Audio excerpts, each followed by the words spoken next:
Hey everybody, you're watching the AFTERBUZZ TV after show for The Girlfriend Experience Season 1, Episodes 7 and 8. Join us as we break down the episodes and share our thoughts and predictions. Stay tuned.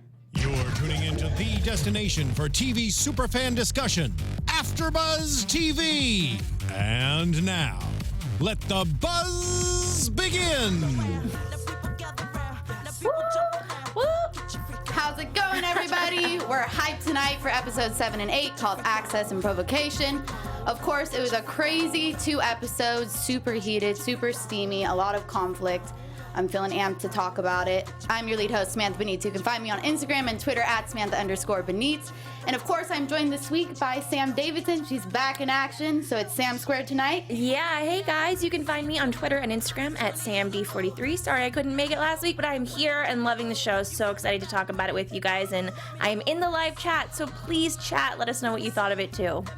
Woo, this was a crazy 2 episodes. Obviously, we see a lot going on with Christine. There's so much development with Jack, with David, with Kirkland and Allen. There's just a lot going on. Yeah, it's the shit's starting to hit the fan. Exactly. I feel like it's all been building up until now, and tonight I felt very satisfied as far as, okay, I'm feeling these loose ends kind of being tied up and things are starting to roll. And all these little side stories are kind of collectively turning into one giant bucket of chaos. Yeah, absolutely. It was all fun and games kind of until these 2 episodes. It is so true. So before we dive in deeper into 7 and 8, let's do a little quick recap for 5 and 6. Yeah, so the recap of 5 and 6, guys, was Christine's secret identity is compromised following the death of her favorite client, Michael, and her growing intimacy with a new client that has anger/jealousy issues threatens to cross business boundaries, and David is confirmed as managing partner at Kirkland and Allen. Woo! So those 2 episodes kind of set everything up for 7 and 8. We kind of meet Jack and we see his tendencies, and that also came to play a lot, and I felt 7, but it kind of went unnoticed again until episode 8, because he only popped in for a quick second to drop off the flowers and the note, and I was like, well, he's not being that crazy as of yet. He's only called her a bunch of times, and but yeah, I know that doesn't sound good, but the wrong number.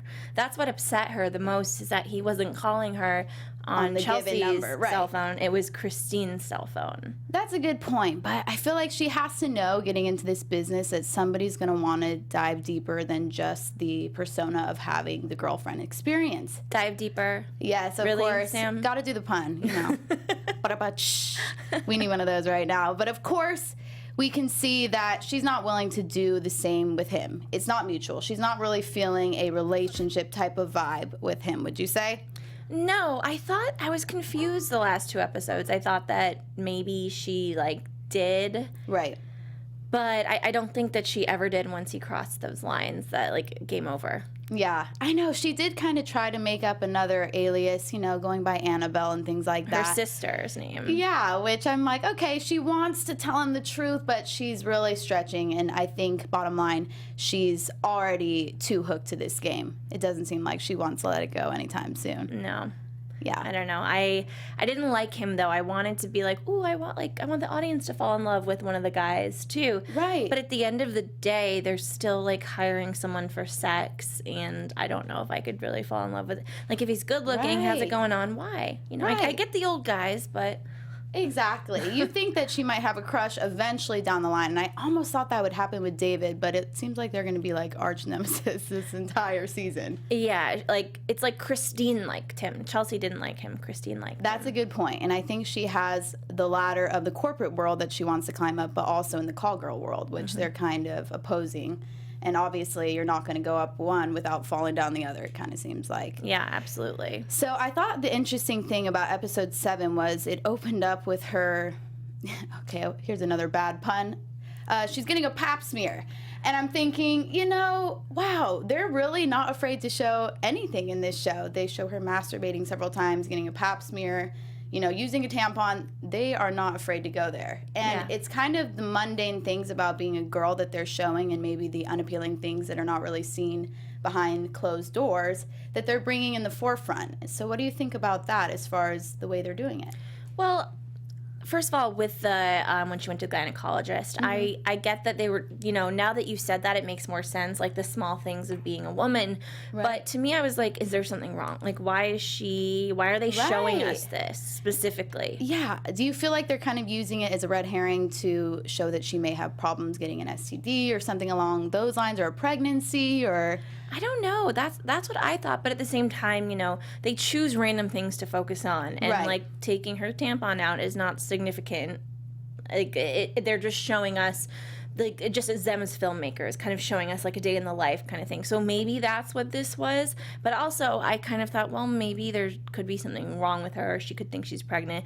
Because at one point, it was after, I think, Michael, the one that died. Right. She was getting sick, and I was like, oh my God, is she pregnant? Right. But I think she was just anxious, or... But maybe not. Like, this is all, I think, in a very short amount of time, so there could be something coming from the gynecologist. You're right. It's kind of undeveloped so far, so we'll have to wait and see. We see shortly after that there is a sorry note with flowers left in her apartment from Jack. And, she even gets the person, her landlord, to walk up to her room with her and says, wait while I turn my lights on, because she's feeling really like the concerned for doorman. her safety. Well, yeah. I was like, oh, she has a doorman. Yeah, I was wondering who that was. I was like, whoever it is, it was very nice of him to just walk her up there and make sure everything was cool. I actually really liked that, because I do live alone, and, like, I get scared sometimes, and I don't have a doorman or anything. But, Right. hey, if I get, like, delivery of some sort, and I trust the delivery person, and I'm like, hey, can you drag this inside and help me, or do something? I'm inviting strangers into my home nonetheless. But still, I liked that she asked the guy to help her, and that she showed vulnerability, but to somebody that doesn't really matter. That's a good point. And I did like that as well, just because it showed the different dynamics going on. She has this cool, calm home place that she likes to go to, but it's no longer a sanctuary to her anymore because of her lifestyle. So we're kind of seeing that affect her as well, and she decides to get cameras also inserted at her home because she's really not feeling safe in any regard. But it also seemed like she wanted to watch herself too, huh? Yeah. Please elaborate. I don't know. After the show airs on demand on STARZ, how I watch it, they have the creators talk a little bit, or writers of that episode afterwards, and they said she felt unsafe, but she also likes to watch herself because she wants to see if she is the same person, and like if she thinks she's the same person as when she's Christine or when she's Chelsea. She's trying to like notice a difference. I mean, I think she's a real sociopath. After I saw that scene, and then, which I'm sure we'll get into later, the scene with her on the chat roulette, but she's like crazy. She's nutty. She's does things that don't make sense. Right. That a normal person would not do. Yeah, I saw her rewatching all of her footage, and I was thinking, this is very peculiar. And now that you say that, it does kind of make sense that she wants to differentiate between her two personas, the worker girl and the one who is out doing the nightlife. So, now that I think that, I don't know necessarily if she was doing that only to find out if Jack is keeping an eye on her, or if Jack is even going through her things when she's not there. But maybe also the same could happen with any other men, because you can see she's meeting men of questionable ethics down the line. Most of these guys that she's involved with are married. So what do you think about the gentleman that was introduced, Alex, who he says, "My wife hates when I talk about work," and she answers, "Well, maybe that's why we're here." Well, that was a great answer, Chelsea. I think that she knows exactly what she's doing, and she's good at her job, which is to make a man, to make herself whatever fantasy that the man wants. So it's like he gave her a piece of information, kind of small, few words, and then she took that and was like, okay, that's what I'm going to be for you then. Like, this is why I'm here. And it was kind of, what's wrong with me? I'm like, it was kind of nice. No, he was cheating on his wife with a call girl. But it really quick shout out to Tina Hiroka, my awesome fan. Love Tina. We love Tina. She brought about the gynecology appointment that she's having sex with different men who she doesn't know about. So I think tests more often. Safety probably. precautions. So okay. that is kind of a good message to send to people watching this show. Like, not not that they should do this, but if they're having sex regularly, make sure Right. you go to the gynecologist. So Right. I think they're doing an excellent job with that in this show. They do make sure to kind of balance it out with any sexual content that they show. Also, safety precautions. So, shout out to you guys for doing that. It's pretty nice. So, we're also seeing more relationships with these other gentlemen as well. And Simon, of course, is introduced. And I kind of knew when I saw the relationship with Alex that things were going to go downhill just because of the vibe I felt between them two. And I also saw the way they showed that scene, and it seemed like it was from a third, oh yeah, that somebody point of was view. watching Exactly. her. Yeah, were you thinking that was Jack or? That's what they want you to think, right? But no, it wasn't. I think I read something about the next episode that I was like that, but the one before, I watched the preview for the next one, and it said something like, you're going to think it's the guy, but it's not. So I kind of knew it wasn't. But the only, I mean, there's a lot of people that could be after her. She kind of has endless enemies if people find out what she's doing. But I did think it had something to do with Michael's estate. That's a good point. I know I can never tell if it's, scorned wives wanting to come back and just find out who she is and put her on blast, kind of threaten her, life, just as she's kind of threatened the normalcy of theirs. She's taking these men who are already married, already have family lives, and then she just kind of goes in and does her thing, but she doesn't really make herself more than just kind of a friend with benefits, it seems like. There's never true conversations or anything of that nature. I don't know. I do think there are, that's part of the girlfriend experience for however many hours that they spend with her. Right. Like, that's their girlfriend. They're paying for a legit girlfriend. And what do you guys want in a girlfriend? They want someone hot that's going to have sex with them. But they also sometimes, if they're going to be their girlfriend, want Right. somebody to talk to and listen to them. That's a good point. Listen to the things that no one else wants to listen to. Yeah, I noticed that. It seemed like they're being honest with her, but I wasn't sure if she's being honest with them entirely. I mean, we just see the conversations with Ryan, and, she uses all these false names and information. So I'm just wondering if there is going to be a guy down the line who will make her at least think of changing her ways, because that would be an interesting plot twist, just because she hasn't met anybody who acts as her kryptonite quite yet. But we do get introduced to Simon, who is there to basically investigate her regarding the claim into Michael's will. So that character is very scary. I felt like I liked the actor who played it a lot. He came across as like the smooth talking friend who just kind of wanted an in with the call girl, but he was also playing another role at the same time. I just feel like that's such a bizarre thing. We haven't seen that yet, that a man has referred his friend, because even though the men know that she's sleeping with other guys because they hired her, they don't like to know about them. And they've showed that a few times. Yeah.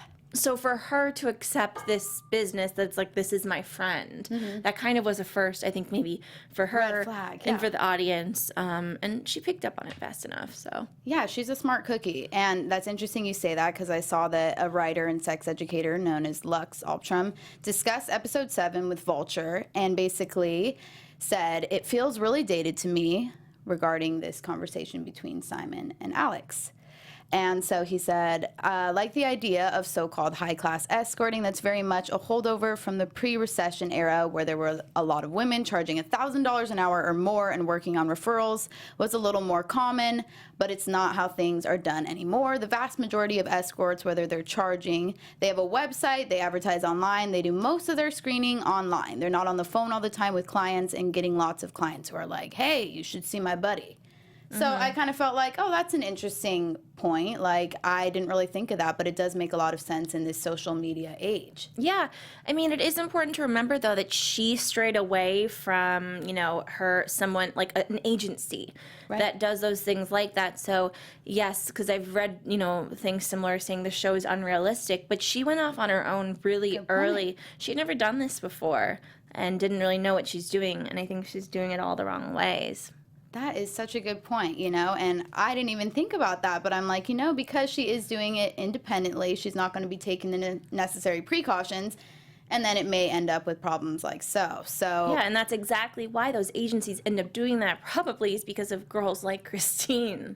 Yeah. Oh, gosh, exactly. They know that these girls are going to get ahead of themselves probably and want all of the money for their own pockets. Why give away part of it when they probably feel like they're doing most of the work? Well, do you think, so he mentioned $2,000. So do you think an agency would get $500 of that, probably? That's my assumption, at least a quarter. I don't know, maybe less. That's a tough question. So if anybody knows the answer or has any info on that, I'd love you to comment, because I don't know. It's interesting to find out what the real thing is versus what's shown on TV. But I felt like they did try to capture that with this episode, as far as the money that's being exchanged, the kind of interaction that needs to happen, because even when she sits down with Simon and that kind of weird conversation they're having, where he's asking her what he can get for what price, and she obviously picks up on that real fast and stops. Because she's in law school. Yeah. Right? Uh-huh. She knows when someone is pushing for, like, that they might have a wire. She's probably learned about that in class, so... That's true. Really, though. Yeah, she's a smart girl, and she's paying attention nonetheless, because we did see in episode 8 that she comes to class a little bit late, and even though she misses one question, she redeems herself right afterwards and knows the definition to a word. So somehow she's able to get some of her studies done. Well, it's like compartmentalizing, and that's what sociopaths kind of do. I've done a lot of research on it recently because of this character, honestly. I was like, what is she? She's a sociopath. Sociopaths are typically people that know that they're doing something wrong, and then they compartmentalize it and are able to just, like, boop, put it aside. Right. And that's exactly what she did when she took that test that you're talking about. Yeah. And she seems just emotionless a lot in this series. Like, there's only a few times we see her smile. There's a few times where I see her actually feel guilt or, shame about her actions as well. She just looks kind of numb or carefree about it, maybe. Yeah, and you'd think, oh, she came from this terrible family, but we, you still don't know. But we know that both her parents are teachers. They're married. Her sister seems nice. Like, yeah, her mom's always calling in to check up on her. Is it a good time? And so she does have a doting mother. So that's the interesting thing, is why she has this wall up between her and her family and wanting to just do this lone wolf type of lifestyle. Absolutely. So she even acts as a lone wolf at work. Basically, she's trying to get a little secret information and spying done on her boss, David. So she utilizes a resource she gets from a coworker, Kayla, who lets her know that her spot is, of course, temporary. She says, well, there's only 10 interns here right now, but trust me, there's only 2 spots at the end, so you may not be working with me for good. Mm-hmm. But, of course, Kayla does end up needing her help down the line. So what do you think about their interaction, and do you think it's going to cause any weirdness down the line for Kayla? Oh, yeah, I think that it's not going to be good, really, for either of them, honestly. But I thought it was a really interesting scene when Christine asked her twice, like, so do you want to share a cab? So do you want to share a cab? I didn't pick up on why she wanted her to share a cab with her so badly. Yeah. It was kind of odd behavior to me. I mean, I think she just wanted her to leave, maybe, so she didn't figure out that she had done something. I know. I was thinking that, or I was thinking if maybe she was trying to put any advances towards Kayla, just because we haven't seen her do that yet. But I wouldn't put it past her as trying to just get more leverage within the company. And if you are doing those things, it's less likely that one of them will talk. That makes sense, actually, because I was like, why does she want to go with her? What is she doing? And then I forgot, oh, wait. She kind of swings both ways. Yeah, we haven't quite seen it yet, but I do feel... Well, we saw her with the couple. No, well, that, and then with her friend in the end of the first or second episode, the one that got her into this whole thing. They had sex. Avery. Don't you remember? I don't recall. Wow. Yeah, they hooked up at the end of an episode, and it was after Avery... Christine walked in, and Avery was staying at her new place, and she was like, had a client over, and then she said, sorry, I shouldn't have done that, and then they started hooking up. Okay, so then I'm definitely feeling more likeness towards my theory. It doesn't feel so out there. So obviously Kayla needs Chelsea to locate files, and she gives her password, which this definitely gives Christine tons of leverage as far as access to all these secretive things, and the business between David and Ben, his competitor, who are supposed to be, on separate sides. We're now realizing that they work together, which we kind of saw that all along, but now she actually has proof to back it up. Doesn't she have enough potential issues? I just don't understand why she feels the need to, cause these problems. Yeah. I know, she's got the thing going on with the will, and now she's got this going on as well at work. She's just stirring up the pot with no worries at all. But it's like, if she had some crack dealer to pay or something, and she's so scared, they're threatening her life, or something crazy, or a pimp. Oh no, I'm doing this to extort people because my pimp is threatening me. She's no one. the only people that are threatening her are the people she's trying to con. Yep. So she should just go about her business and stop doing it, because she's just inviting problems into her life. She certainly is, and one that's clearly in her life now is Simon, and we find out that he has an unlikely alliance, or maybe it's very likely, Jacqueline. Yes. Interesting. Mm-hmm. Very interesting. I didn't exactly understand it, so I'm thinking because originally Michael and Christine met through the agency, right? That's why. Yeah, that's what I was thinking, or I figured he got all the dirt on her and went straight to the agency, because if he goes after the big guns, he can take down the whole business. I feel maybe, I don't know. I just felt like he wanted to fry the big fish versus the little one, and then just kind of scare her into doing what's needed to be done. Yeah, but then he said to Jacqueline, you know, if she doesn't end up breaking, then I'll take you. Yep. And I don't know. I'm very confused. Like, yes, he works for Michael's family, but what is he? He's some kind of private detective, or does he work for the FBI? Yeah. I don't know. Yeah, we're going to have to see how that plays out in the coming episodes, because I also have a few questions about his character. And the last we kind of hear in episode 7 is he threatens her that her friends, family, law professors, boss will all know her true colors if she doesn't play her cards right. Mm-hmm. So that leads us into episode 8, where she's signing papers. And what papers did you take that as? Because I just want to confirm what I was thinking. To release her claim to that $500,000. Okay, so you think she's giving up on the will? Wait, no, actually, I rewatched it today, and I thought maybe it needed to be held for a while. That's, what was it, what did he say, for a year? Yeah, okay, they were going to hold off for a year and try to basically, get some leverage over that time, I suppose, or... Yeah, I think that, what did he say, an escrow? Yeah. Which is usually meant for a home escrow, yeah, right? That was my understanding, too. So I'm like, I've never had a situation quite like this, so I'm not sure the protocol of how it goes. But. Yeah. Something interesting, and I think that guy was a client of hers at one point, right? Yeah. And she was really rude to him. She certainly was. And so... She, of course, has these problems also leaking over into her schoolwork. You see her go to school, and her teacher lets her know that she's already had 3 absences at law school and 1 more miss. She'll have to take over the class, which that's every student's nightmare. Yeah. And, I think that Christine said something during that conversation, says, like, I know what I'm doing. I know what I'm doing. And it was just an automatic, reflex. Yep. She's really interesting. Yeah, I was actually fascinated that she knew the answer when he was like, Christine. I'm like, that was such a usual teacher move. Like, right when they think you don't know, they'll keep prying at you to make sure, kind of put the pressure on you so you go home and want to study. Mm-hmm. So I felt like that was the kind of dynamic that was happening there. And the fact that she was able to still pass, I was like, okay, she's not in too deep yet, but she's got to be extra careful, because otherwise once her school starts setting in, with problems, then she's going to have a long hurdle down. Yeah. So we see also she leaves work and escapes Jack, and then she reaches out to Anna, who was his friend, and kind of lets her know that she feels like he's a real threat and, he might actually hurt her, even though Anna was like, no, I don't really feel that. Yeah, I don't think that was the smartest thing of her to do. She was just like, don't mess with me when she was in the car. Yeah. But she could have, why tell a woman that, has not a lot of control? Yeah. Over, I just didn't think it was the smartest thing, and I don't think it was super believable. Oh, yeah. I didn't know what was going to happen with that either. I'm like, so what happens if Anna knows? What's she going to do? What's the reason this is, a huge, bold move against him? I'm not really sure, so we'll have to wait and find out what exactly that is. But she did warn that if she, if he doesn't act right, that she's going to take it to a legal matter.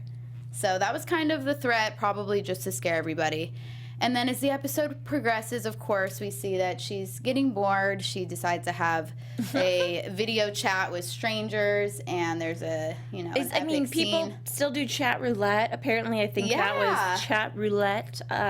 Shout out to 2010. I was seriously remembering my middle school days, and I feel like so many people do this, where you have, fake accounts, or you hear of people just making accounts and just exposing themselves. I didn't do that. But, you'll go on and you'll talk as, like, a fake person and, like, catfish people. That happens all the time. She had her face and her everything. That's why I was shocked. She moved her face out of the camera real fast. So I was like, okay, is she going to be showing herself to all of these different strangers, and some were not having it, and others, another guy, it was his lucky day. Oh, yeah. I mean, I don't even know where he was probably, I think he might have been in, like, China or something. But those two kids or boys that just, like, she said something gross and started laughing at her, and she laughed. Yes. It's one of the only times we've ever seen her laugh. Oh, I know, you're right. So that was an interesting point. I love to see her laugh. This character, I'm like, yes, more feelings. I kind of want to see her more vulnerable. Just right now, she's such a femme fatale. It's like, it's awesome to witness because it's not the usual archetype for a show, but I'm also like, okay, I want to see where the crutch is because there's going to be something. Yeah. So last but not least, we see that Christine spots David out to lunch with his competition, Ben, and of course, she decides to cancel her own call girl date because she's got the big information right there. She's got the big find. And David, of course, walks right up to her and says, you better not say anything, basically. But did she look afraid to you?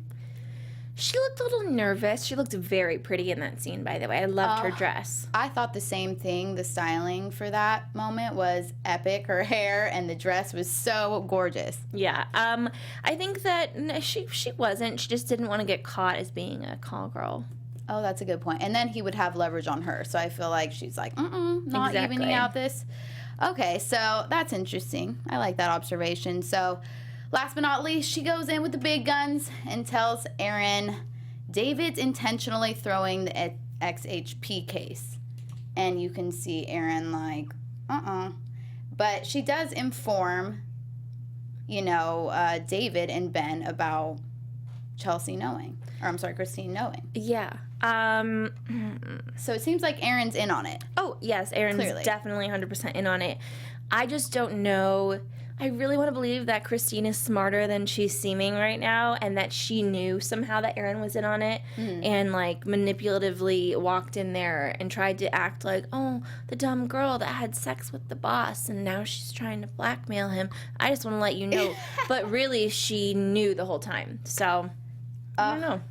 Okay, and of course they end it with a sex tape blackmail to David's account, and woo! That was quite the scene because you can just see David totally in shock. Yeah, now he's going to start digging, though. He's Yes. going to start digging. So obviously, this show today is brought to you completely free, and one of the ways it can stay free is if you support one of our sponsors, and our sponsor is Casper, which is a mattress item used very commonly in our show, The Girlfriend Experience, so why not? The Casper is a perfect mattress that will help you wake up feeling refreshed and ready to fully enjoy the beautiful weather. I absolutely have been loving going outside all day, every day. So this mattress is engineered with 2 high-tech foams for supportive comfort that guarantees a night's sleep, which, oh, I love that. I have a Tempur-Pedic at my house, and I'm ready for an upgrade because it's old and time for a new one. But, I love me some comfy sleep. So even better, Time Magazine named it one of the best inventions of 2015. In fact, the Casper is now the most awarded mattress of the century. And their new sheets and pillows are just as comfortable. Together, they create an environment designed to keep you cool and balanced at night. The mattress ships free in a surprisingly compact box, so it's incredibly simple to get into your bedroom. So no moving costs there. And also, the best part is you can try it in your home for 100 nights, risk-free. If you don't love it, they'll pick it up and refund you every last cent. So if you want, you can try yours for 100 nights in your own home with free shipping and returns. All you have to do is go to Casper.com and use the code AFTERBUZZTV for $50 towards the purchase of your mattress. Once again, that's Casper.com, code AFTERBUZZTV for $50 towards the purchase of your mattress. Awesome. So next, we're going to get into a little news and gossip because it's been popping this week. Yeah. AfterBuzz TV News. All right, guys. So Keough talks to who's, the star of the show, obviously, our amazing Christine. She talks to V Magazine. Check out this pic from her new feature. A few years back, Soderbergh expressed to Keough that he was interested in exploring GFE, as Keough calls it, further, but from someone else's angle. I guess for whatever reason, he thought I'd play Christine/Chelsea well, said Keough. He had Lodge and Amy meet me to make sure I wasn't crazy or whatever. We all got along. STARZ' GFE isn't quite the same story as Soderbergh's, and Christine isn't the same character. She explained, the shared name is sort of a cheeky thing. The show wasn't based on the film, it just has the same subject matter. And then lastly, she also admitted she was nervous. I had never done TV before. I'd heard that you got to set and you have to do everything very robotically. I was nervous about the freedom to have opinions about things because I am opinionated, she said, laughing, but said her nerves may have come in handy for a provocative performance.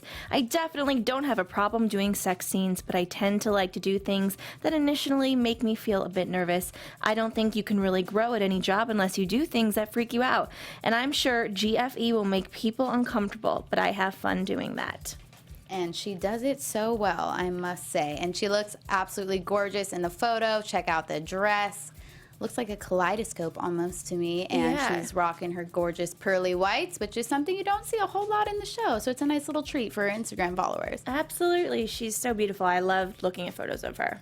And of course, we have another story from one of the actresses in the show who plays Erin. Yes. Also, Mary Lynn Rashkub took to Instagram to share a clip of her recent stint on Funny or Die, sharing her using her comedy skills for a skit about voting with her lady parts.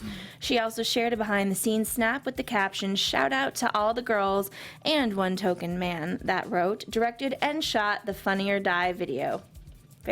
She's a very great stand-up comic, actually, which is very funny because she plays a lot of serious roles. But check out her stuff. She's hilarious. Yeah, actually, I watched a little clip online, and it was super funny. Like, they had somebody call the house, "Is there any registered voters?" And you can see her thinking, "There's one." There so you are. It was super cute, and definitely I love seeing all these big stars using the Funny or Die skits. Just, you know, doing a little fun twists on serious topics. Absolutely. She's great. So we've got a lot of excitement going on offset. So what can you expect for onset for episodes 9 and 10? Wow, that's crazy. We are already at 9 and 10. I know. For predictions. That's insane. Okay, well, I'm thinking that Christine is going to just, like, quit everything. She's going to kind of try to run away from the situation. Just, like, drop the mic and go. And I think, you know, that David is going to dig information about her since she's blackmailing him. These people she's, you know, cohorting with are not stupid. They have a lot of connections. So I think people will really start digging into who she is and figure out what she's doing and try to shut down, like, all the blackmail she's trying to do. Right. I also agree. I feel like maybe Jacqueline will be working with Simon a little bit more to try to bring her down or just try to even get some control over her. I feel like she wouldn't mind having her, you know, as one of her girls. Yeah. But I don't think she likes her going out there and doing the rogue agent thing. Very true. She's not feeling that. So I do expect also David and Erin to work up a plan. Erin's a smart girl, so she seems like she handles hers, and if anybody's going to clean up this mess, I, for some reason, feel like it's going to be her. I don't feel like Ben has a whole lot of respect just based on the last scene where they were like, "Shut up, Ben," when he tried to tell them that everything was just going to, you know, blow over. Yeah. Because Christine's not like that. She's not going to just let all of this information she's used and worked so hard for go for nothing. Absolutely. I agree with all of those. So we'll be sure to keep on the lookout. Be sure to tune in next week, same place, same time with us. Also, be sure to check us out on AfterBuzzTV.com. Download and subscribe to us on iTunes. Leave us a 5-star rating or a thumbs up also on YouTube if you like what you see, and we'll be back next week. Catch you later. Bye, guys. From executive producers Maria Menounos, Kevin Undergaro, Phil Svitek, and the entire AfterBuzz TV staff, we would like to thank you for listening to the AfterBuzz TV network. To watch or listen to other after shows and post comments or questions, be sure to visit AfterBuzzTV.com. I'm Sir Richard Wentworth, and this has been a presentation of AfterBuzz TV. Buzz you later. Views expressed herein are those of the hosts only and do not necessarily reflect the views of AfterBuzz TV or its owners or principals.